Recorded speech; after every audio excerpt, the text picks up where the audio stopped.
thing. I don't know. There's been so many reports like shadow figures and some weird things that happen. The paranormal is strange. I got into the paranormal back in 1976. I got thrown into it. I got out of broadcasting training school. My first job was supposed to be a top 40 DJ, playing rock music. They moved me down to, where the station was at. And then the day I report for work, the station owner and manager said, "Hey, we got a problem." And I go, "What?" I mean, because it took every bit of my money to make that move. And I figured, oh, no. And they said, "Well, we're not doing top 40 now." I go, "But you hired me to do top 40. No, we're going to do talk radio." And I'm going, oh, my God, I know nothing about politics. Nothing. I was doing good at that time, even know who the president was. Well, actually, Reagan. But, I was scared. And I said, okay, well, what do you want me to talk about? And they said, well, anything. And all of a sudden, I remember on the news hearing that there was a cult in the area that the police been trying to break up because, hitchhikers were disappearing. And people's, livestock were disappearing. Dogs and weird things were just like disappearing. So that was my first taste in doing talk radio. It was paranormal. And I have virtually all my different talk shows I've done for the years has been pretty much paranormal, maybe a little politics as I got older. But, a lot of things, at one point in my life, I didn't believe in, and then after interviewing a lot of guests for years, and then having a couple strange paranormal things happen in my life, I have opened my eyes up. So, I mean, I never can say that there's no such thing as a boogeyman because there might be. It's just, you don't know till you run into it. So you got to keep your eyes and you got to, keep everything open. I'm not saying there's not paranormal in the world, but I think I have a different perspective, and it's more of a religious perspective on the paranormal activity in the world. You know what I mean? And people probably think I'm crazy for saying it, but we live in a fallen world, in my opinion, according to my belief system. I am Baptist, and I know there are demons, and I know Satan walks the world, and I mean, when you bring up boogeymen and stuff and shadows and everything, there's a whole, well, I'm not trying to get into a religious debate or anything here, but there is a battle, in my opinion, going on in a paranormal aspect, vying for people's souls, between heaven and hell. But, I mean, that's a different topic for another day, Oh, yeah. I do believe, like, the boogeyman is basically demons. That's my feeling. And, from the people I've encountered, that have had problems, it all stems down to, well, I hate to say it, the evil side. So anyway, let's talk about one of your books here. Why don't you, say what you can about it, and we'll go from there. Well, we can start with Sandman. You have the Sandman Forbidden Love, and it starts out with Sable. She's kind of an outcast in the Sandman realm, and they go through training, and the story picks up that she is taking a rookie, which is a dear friend of hers, out into this world for training and trying to get her back into being a Sandman, delivering good dreams. And they just happen to stumble across two boogeymen giving nightmares to a little girl.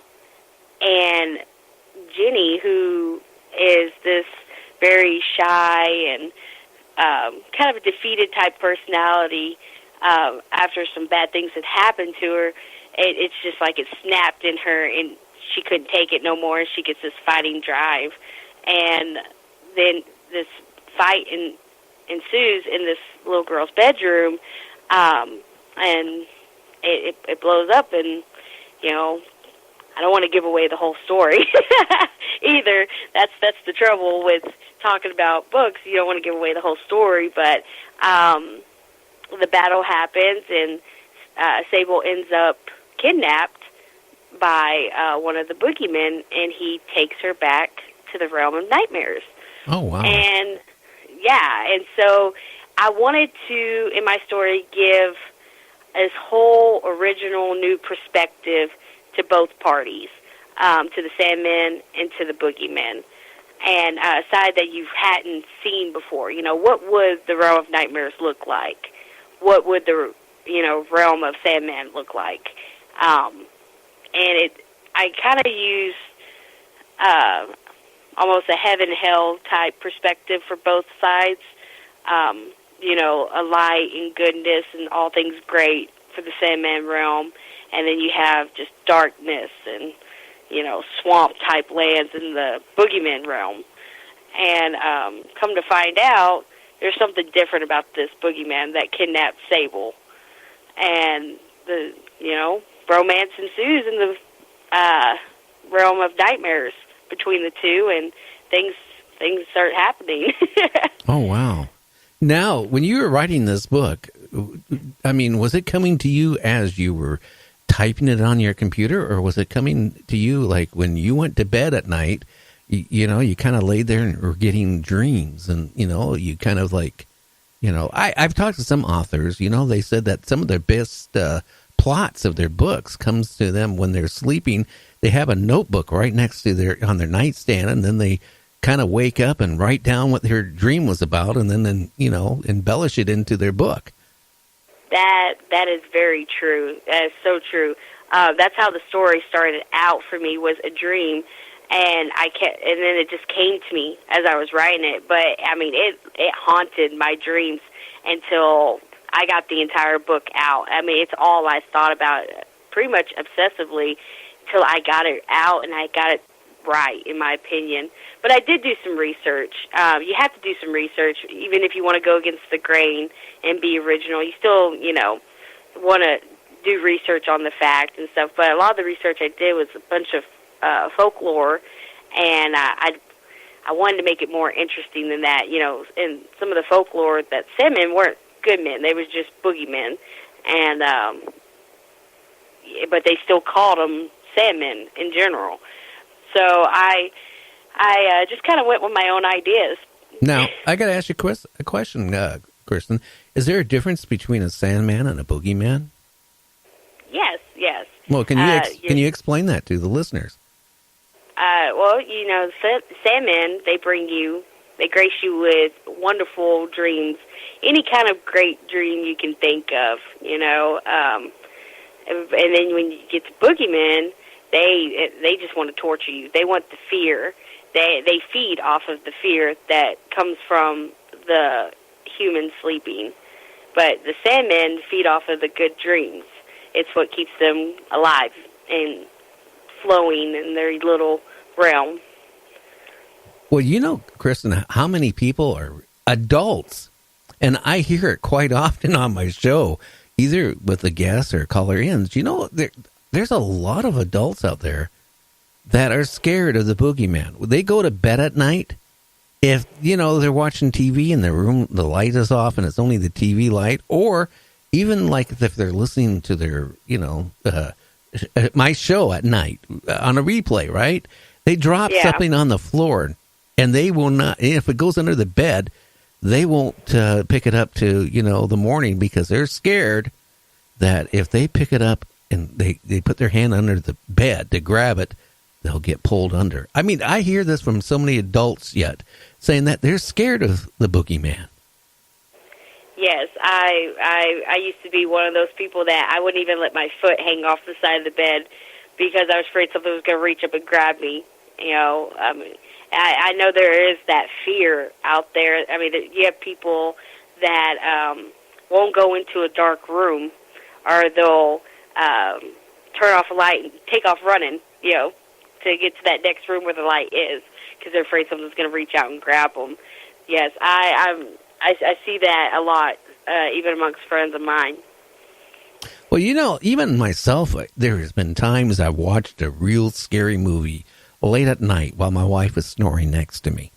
And, I'm sitting there watching this movie and I can really get into it, right? And this maybe, like one of the Predators or something movies, and, I kind of get worked up a little bit. And then, something happens after the show's over with. I'm in bed. I hear a bang on the window or something, which is probably a tree branch, right? You know what I do? I it's going to really protect me, right? I pull the blanket over my head. Now, how is that going to protect me? But I don't know. Maybe it's not. It's not. But we all do it. I guess it's, like my kids. I had a daughter when she was young. She had her security blanket. I think a lot of adults yet, still the same thing. They hear something weird at night or they, have a bad dream. They pull the blanket over their head like it's going to protect them. No, the boogeyman or the shadow person or whatever out there or the grays, okay, they won't find you because you're covered up with that blanket. Oh, yeah. Yeah, children especially are really good at doing that. But, it's not going to protect you either way. Unfortunately, if something's going to get you, it's going to get you. Oh, yeah. And you just won't see it when it happens. But, it's funny. Like, one of my kids used to be scared a lot. And they used to, lay in bed. And when they got scared, especially after a scary movie, right, they hide and they put the blanket over them, right? Like, nobody's going to see them. And I walk in the room and I go, are you hiding under the blanket? Yeah. Well, you shouldn't have said anything if you're hiding. My kids, I've been very fortunate that they haven't gotten scared of the dark yet. So I've been very, very fortunate in that department. Oh, yeah. So you got this book, and then let's talk about some of your other books here. Well, there is... Now, the first book, what is it called, and where can they find the first book you mentioned? Oh, it's called A Sandman's Forbidden Love, and they can find it on Amazon. And Wild Dreams Publishing actually has a Shopify website that they can also order off of as well. Now, is that like a weekend read or a night read, or how big a book? If you're a pretty quick reader, I've had quite a few people read it in one evening. So I could say that they could definitely read it in one night, or they could draw it out. Yeah, one of my guests is going to be on here sent me a book on, aliens and the monsters and all kinds of stuff, right? And, and I said, well, send it, I'll read it. 860 some pages. Oh, wow. I mean, that's like an encyclopedia. I looked at that book, and it's not a small book. It's, it probably has equal to, the size of the book is almost, bigger than 5x7. I looked at this book, and I'm going, oh, wow.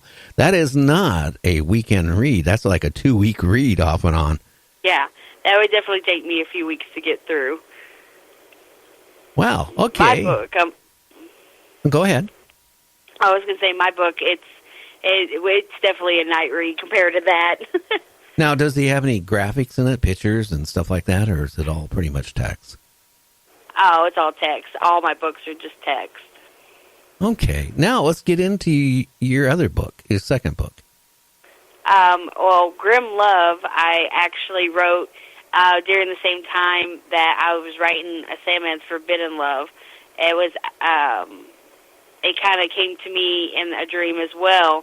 In the middle of the night, I actually had a break from the Sandman dream, and this one came upon me.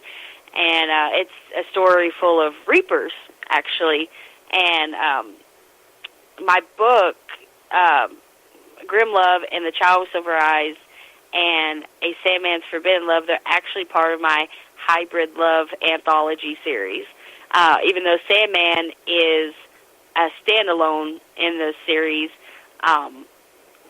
it comes together with the last book of the series that I'm currently writing right now, Throne of Storms and Ashes. Oh, wow. Now, it seems like you got a lot involved in that book. Let's talk a little bit about it without giving it away to get people, interested in maybe wanting to order it. Well, Grim Love is about a